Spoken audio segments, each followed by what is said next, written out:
Tiniyak ni Pangulong Bongbong Marcos, pinag-aaralan ang lahat ng mga mungkahi para tugunan ang problema sa langis. Inaabangan naman ngayon kung paano at kailan niya gagamitin ang kapangyarihan niyang bawasan o suspindihin ang fuel excise tax matapos ang pirmahan ng batas kahapon. Narito ang aking unang balita. Isang araw matapos matransmit sa Malacanang, pirmado na ni Pangulong Bongbong Marcos ang batas na magbibigay sa kanya ng kapangyarihan para suspindihin o bawasan ang excise tax sa langis.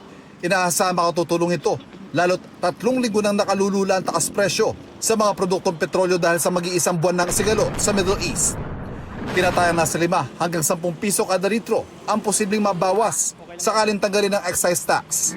Nauna na rin nagdeklara ang Pangulo ng State of National Energy Emergency na epektibo ng 1 taon. Sa presidential address, idiniin ng Pangulo na ang problema ay partikular lamang sa presyo at supply sa sektor ng enerhiya at hindi pangkalahatang problema sa bansa. Binibigyan nito ang ating pamahalaan ang mga kapangyarihan kumilos ng mas mabilis, bumili ng langis ng hindi na kailangan na dumaan pa sa matagal na proseso at pagsamahin ang lahat ng ahensya sa isang direksyon. Those are the authorities and the powers that we might need in the future and we would like to have available to us. Maaari nang makialam ang pamahalaan sa supply at presyo ng kuryente para hindi ito masyadong magmahal. Dahil that's the authority that the EO in its declaration of a energy emergency provides the executive. Ang nagbabadya raw ng malaking problema ay kapag umabot sa kritikal ang supply ng langis. Sa Executive Order 110, tinukoy ang Department of Energy Act of 1992 kung saan maaaring ideklara ng Pangulo na kritikal na o nanganganib ng supply ng enerhiya at maaari ito magpatupad ng Fuel at Energy Allocation Plan. Sa nasabing batas, nakasaad sa ganitong panahon, maaaring magpatupad ng Fuel and Energy Allocation Plan at iba pang hakbang gaya ng pagrarasyon ng fuel at iba pa. Inilatag sa EO ang tinawag na uplift o ang Unified Package para sa kabuhayan, industriya, pagkain at transportasyon. Binuo rin ang Uplift Committee na pangungunahan ng Pangulo. Imomonitor nito ang galaw at pamamahagi ng supply ng petrolyo, pagkain, agri-products at iba pang pangunahing pangailangan. Pati mga serbisyo tulad ng transportasyon, utilities tulad ng kuryente at tubig gripo at serbisyong pangkalusugan. Bubuo rin ang komite ng mga pamatagalang solusyon para bawasan ang konsumo ng petrolyo. Pinapayagan din ng EO na bumili ng langis ang DOE at Philippine National Oil Company. Ang Budget Department ang maghahanap ng mapagkukunan ng pondo kung kailangan at ang pagtitiyak na tama ang paggamit nito. Ayon sa Department of Energy, nasa 45 days na lang ang supply sa diesel at hanggang 60 days sa gasolina. You can be confident that after the 45 days, we will still have already arrived here in the Philippines, we will have already a flow of oil. Right now, I'm very confident in saying that we have sufficient supply. We will continue to source those supplies, and I do not think that there is a problem.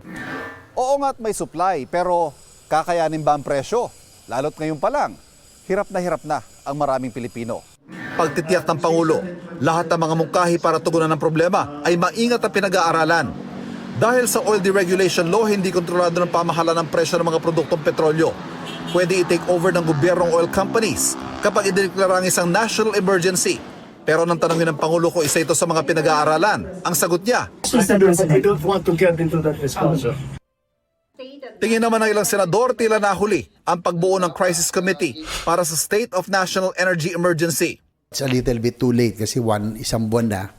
Dapat ito, at nung umpisa pa lang, nagkaroon tayong Crisis Committee. Nung nagkakaproblema na sa supply ng fuel, dapat may mga concrete plans and concrete actions. Walang national contingency plan after 25 days.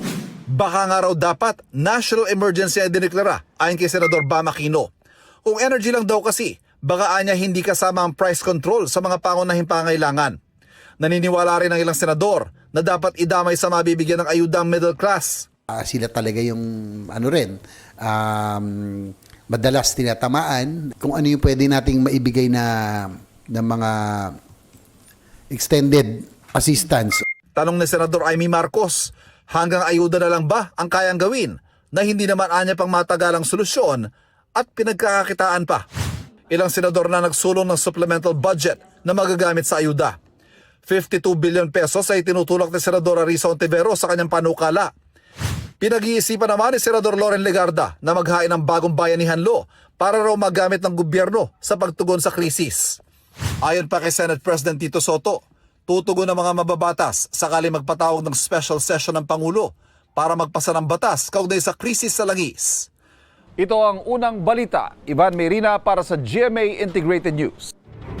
Kapuso, huwag magpapahuli sa latest news and updates. Mag-iuna ka sa balita at mag-subscribe sa YouTube channel ng GMA Integrated News.